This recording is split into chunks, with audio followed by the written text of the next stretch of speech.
Has our Uber Eats society changed the way we can buy real estate? Perhaps it has. This is what we talk about with our good friend and broker owner, Roland Kim, right after this.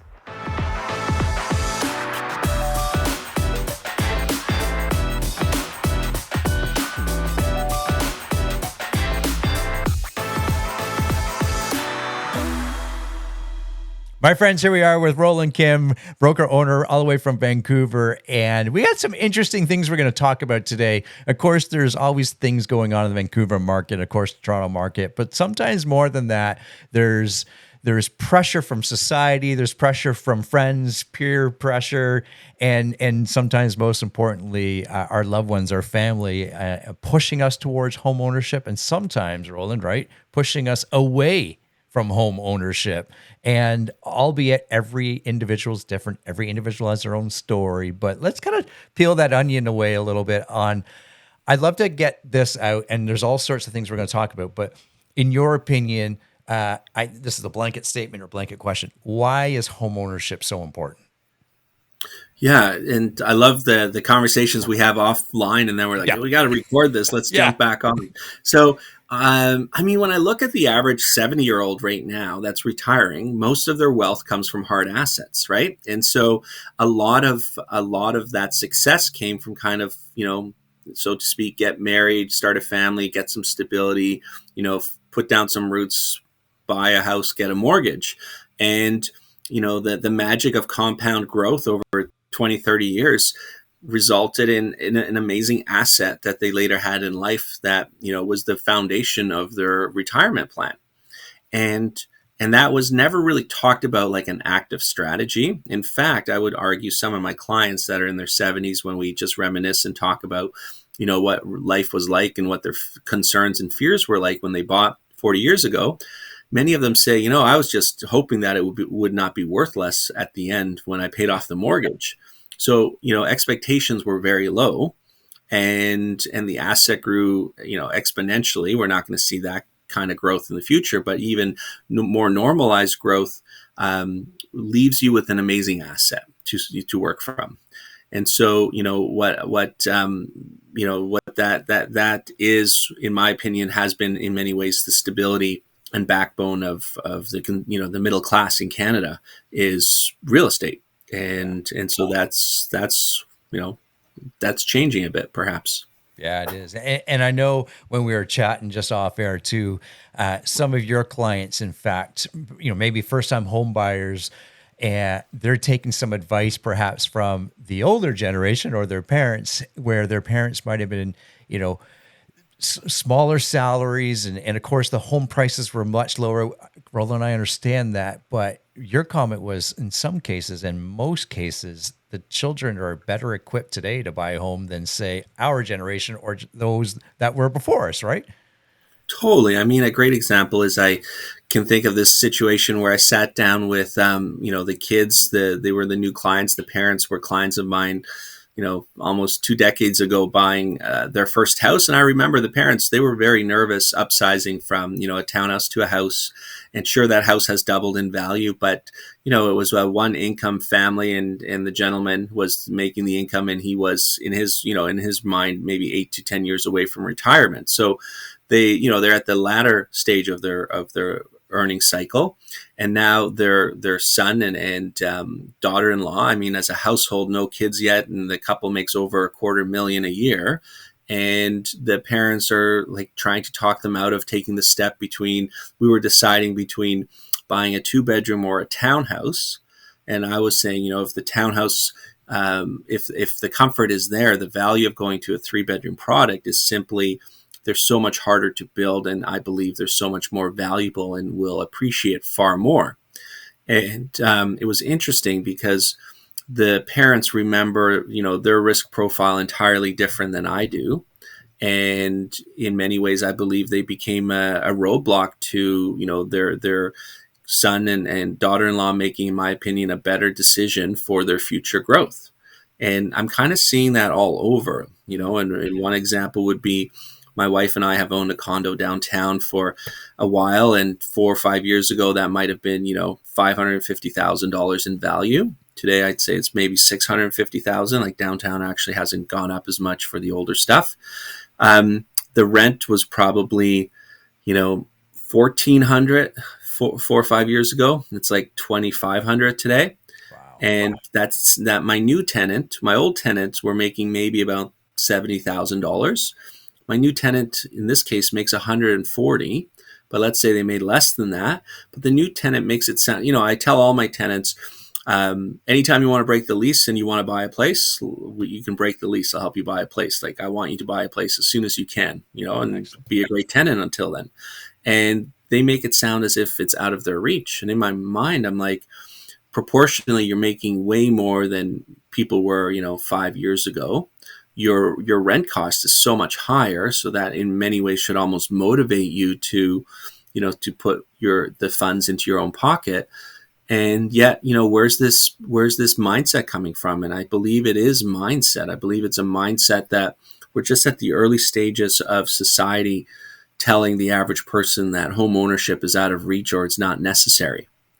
And, if we had taught ourselves as well to be savers, it might not be necessary. But my big concern is I don't see the average person making six figures plus putting 10% of their salary away every year. Right. And so real estate really was the saving foundation of middle class. And if we're going to now teach people not to do that, we are in a consumer driven society. And so I see it in my brokerage. I see my staff, I see realtors that I know are struggling, and heck, I bring a lunchbox to work, and there's so many Uber things that come to the office, and every meal's I'm sure a $30 meal, so it's like that's where I have a lot of fears about that we're tricking a lot of people into cultivating the bad habits versus having conversations about risk, fear, and uncertainty, but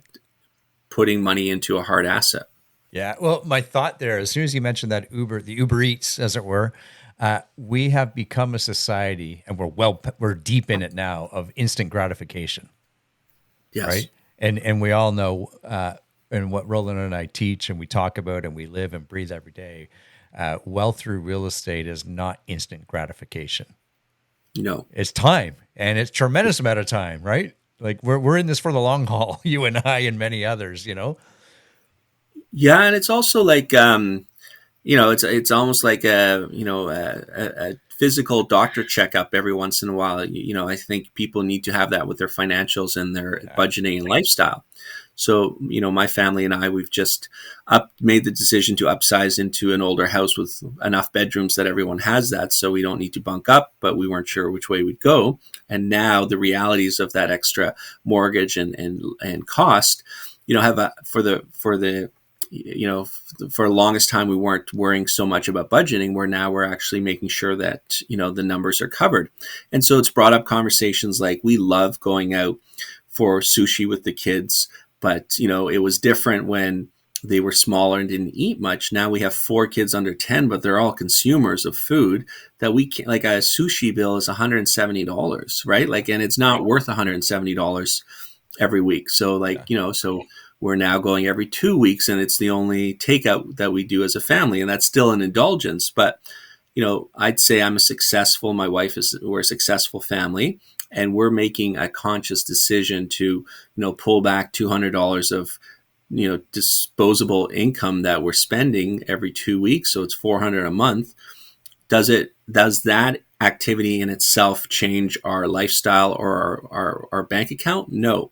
But the mindset is, you have two 40-year-old adults that are readdressing their financials and talking about it, not from a mind of scarcity, but of a mindset of like yourself, opportunity and long-term planning. Like, is that meal that much more valuable every single week, or could we enjoy it just as much once every 2 weeks? Yeah. And I'm not seeing that necessarily in the average, younger version, and that's concerning. Yeah, exactly. Let's have a quick discussion around parents, family members helping, first-time home buyers, or perhaps that step-up home. Obviously, you and I are seeing it a lot more, but there's still I think, work to be done in that segment. I was having a conversation with my good friend Colin and mortgage broker Dion about generational wealth. You know, we are still a society that takes our wealth to the grave, Hmm. and then you disperse it, right? Whereas now we're just starting to see the early glimpses of perhaps some of that wealth, not all, some being dispersed prior to this, help maybe your child or even grandchildren help buy a home or get that investment vehicle started. And my wife read a great book not long ago. I can't remember the name of it, but she commented out of it. You know, typically when, say, our parents' generation dies, you're typically maybe in your late 50s or into your 60s, and maybe you receive a large sum of money, anywhere, you know, hundreds of thousands of dollars to maybe even $1 million. In our 60s, we don't necessarily need that money. But when you Hmm. are 30 or thereabouts, you could have It's really like, used a few $100,000. It's life changing. yeah, Exactly. Exactly. Are yeah. you kind of seeing the same thing or seeing some of the early glimpses of that? Definitely. So I love this topic that we're going to jump into. So the way I see that is, as a broker owner, we have to identify each client that's involved in a transaction. So I see it. I know it's happening because I'm seeing a lot more deposits coming from family members and not just the primary person, right? And that was not the case years ago. So I I love the situation, and I also have concerns about the trend. So what I love about it is it's what I would want to do as well. Like I want to pour into our kids at different points of time and see them utilize those assets and get the joys from it and experience their joys from receiving a potentially life changing investment early on versus seeing four times of that 20 years later.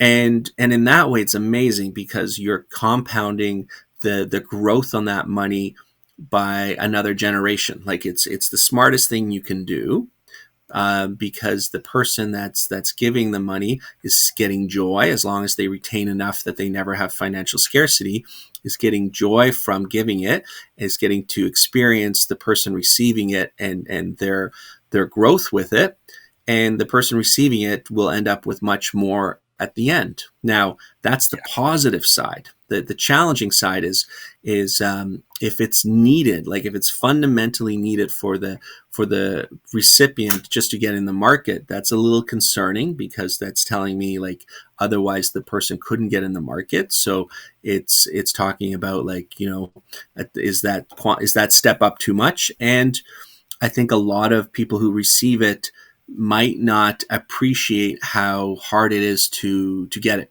and so they might not utilize it as much, and if it gets consumed, it's lost its value if it's not in an asset.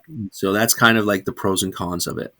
Yeah, yeah, that's a good point. You'd hate to give away a large sum of money and have it go to frivolous things. Sushi 5 times a day. How's that sound? I'm not saying sushi is frivolous, but you get the point. Yeah, yeah, yeah. And Yes. of course, we always want to have experiences. There's a Yes. difference between having an experience like an epic European summer vacation as opposed to, just buying another car or having that whatever it is, that toy, right? There's certainly difference between toys and experiences. I totally get that.